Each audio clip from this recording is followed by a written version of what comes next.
করে বুঝতে পারছেন আপনারা যে শ্যাপিলাজোগুলো কীভাবে কাটবেন। বড় হোক ছোট হোক সবই কিন্তু একই নিয়ম, শুধু মাপটা চেঞ্জ।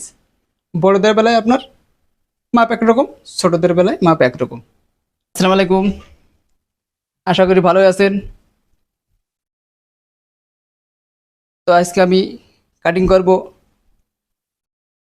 আপনারা শ্যাপিলাজো কীভাবে কাটিং করবেন। যারা সেলাইয়ের কাজে একবারে নতুন কিংবা হালকা কাজ শিখেছেন কিংবা এখনও সেকেন্ডে শিখতে চাচ্ছেন, তারা কিন্তু অনেকেই কাটিং করতে পারে না, টুকটাক সেলাইতে পারে, যে কোনো জিনিস কাটিং করতে পারে না। তা আমি দেখাবো যে আপনারা শ্যাপিলাজোগুলো কীভাবে কাটিং করবেন।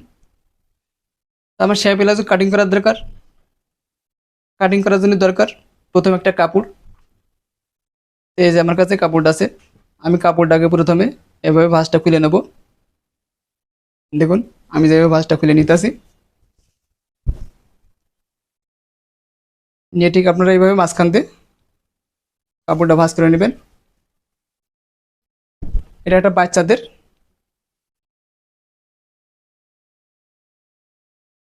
শ্যাপিলাজো হবে। কাপড়টা প্রথমে ভাঁজ করে নেবেন। বুঝতে পারছেন আমি কীভাবে ভাঁজ দিলাম। তারপর কিন্তু এইভাবে আপনারা কোনাকুনি করে ভাঁজ দেবেন। আমার কোনাকুনি করে ভাঁজ দেওয়া হয়ে গেল। তো আমার সর্বপ্রথম যে কাজটা করতে হবে, আমার কোমরের মাপটা বার করতে হবে। তার কোমরের মাপটা কত, একজাক্টলি কোমরের মাপটা বার করে আপনি তার 4 ভাগের 1 ভাগ নিয়ে আরও 1.5 ইঞ্চি 2 ইঞ্চি এক্সট্রা নেবেন। তা আমার যেহেতু এখানে বাচ্চাদের 6 বছর বয়স বাচ্চার, তোর কোমর আসছে 30। তা আমি এখানে মাপ দেবো 4 ভাগে আমার কত আসে। 4টে ভাগ করলে আপনার 7.5 হয়, 30। তা আমি এখানে 7.5 ঠিক এইভাবে মার্কার দিয়ে নেব। এই যে আমার 7.5, আরও কিন্তু আমি এক্সট্রা এখানে 1.5 ইঞ্চি রাখছি। এই 1.5 ইঞ্চি কী জন্য রাখছি এটা আপনার বিস্তারিত আমি পরে বুঝাইতেছি। তা শ্যাপিলাজোই কিন্তু আপনাদের কোমরপটি হয়, শ্যাপিলাজোই কোমরপটি হয়, আর স্কার্ট প্লাজোই আপনার কোমরপটি হয় না। তা আমি এখানে বাচ্চা মানুষ, আমি তার কোমরের জন্য 4 ইঞ্চি মাইনাস করবো।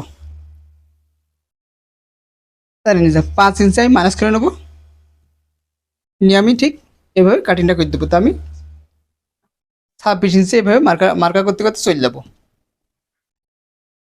ঠিক আপনি সব জায়গায় একই পরিমাণ দিয়ে আপনি এভাবে মার্কাটা করে নেবেন।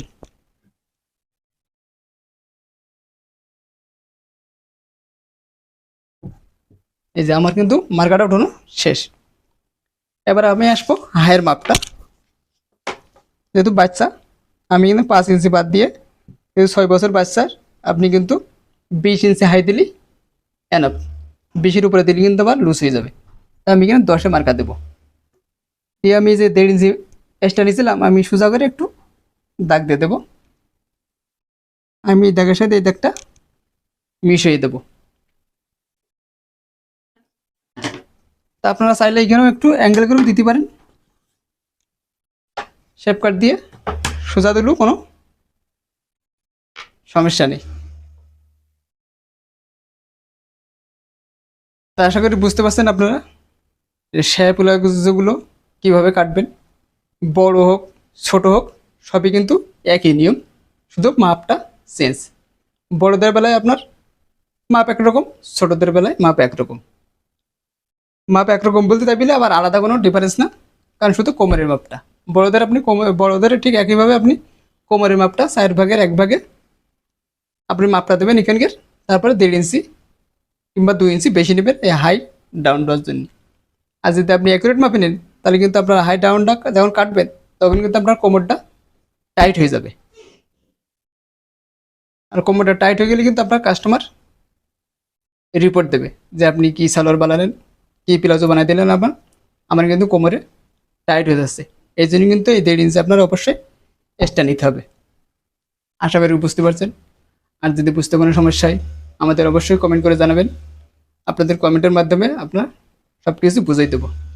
আর আমাদের চ্যানেলে কিন্তু সব ধরনের ভিডিও আপলোড দেওয়া থাকে। যারা সেলাই কাজে একবার নতুন তারাও কিন্তু আমাদের চ্যানেল থেকে অনেক কিছু কাটিং শিখতে পারবেন। আমার মাপ দেওয়া শেষ, আর এখন কিন্তু আমি কাটিং করে ফেলাবো।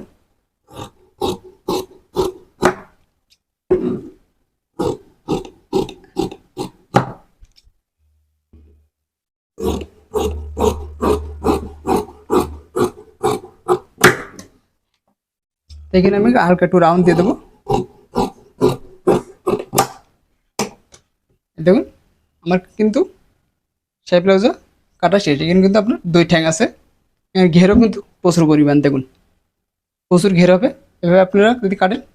এবার আসবো আমি আমার এক্সট্রা কাপড় দিয়ে আমি কোমর পটিটা কেটে নেব। আমার কোমর যেহেতু 6 বছর বয়স বাচ্চার 30 ইঞ্চি, তাই আমি রাবারের জন্য এখানে আমি 2 ইঞ্চি পরিমাণ ভাঁজ দিয়ে নেবো। এবার আমি হচ্ছে 15 দাগ দিয়ে নেবো। আরও এক্সট্রা 1/2 ইঞ্চি এখানে আমি 5.5 দেবো, যেহেতু আমার কোমর 5, বেলটা চওড়া 5 ইঞ্চি, তার আর এক্সট্রা 1/2 ইঞ্চি সেলাইয়ের জন্য 5.5 নিয়ে শেপ কাট দিয়ে বরাবর একটা দাগ টেনে নেবো। এবারে কিন্তু আমি কাটিং করে ফেলাবো।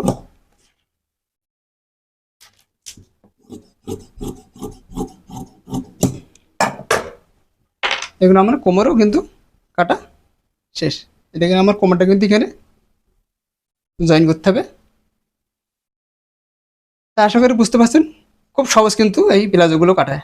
একবার যারা কিছু পারে না তারাও কিন্তু একটু মনোযোগ দিয়ে দেখলে আপনারা খুব সহজে এই প্লাজোগুলো কেটে আপনারা নিজেরাই বাসা বাড়িতে তৈরি করতে পারবেন। এর জন্য আপনার এক্সট্রা কোনো দর্জির টাকা দেওয়া লাগবে না। একটু চেষ্টা করে আপনি ধীরে ধীরে দেখতে পারলে আপনার মাপগুলো ফলো করলে আপনি নিজে কেটে আপনি বানাতে পারবেন। তা যদি ভিডিওটি ভালো লেগে থাকে অবশ্যই আমাদের চ্যানেলটা সাবস্ক্রাইব করে দেবেন, পাশে থাকা বেল বাটনটি অন করে দেবেন পরবর্তী ভিডিও পাওয়ার জন্য। আর লাইক করে দেবেন, শেয়ার করে দেবেন। ধন্যবাদ।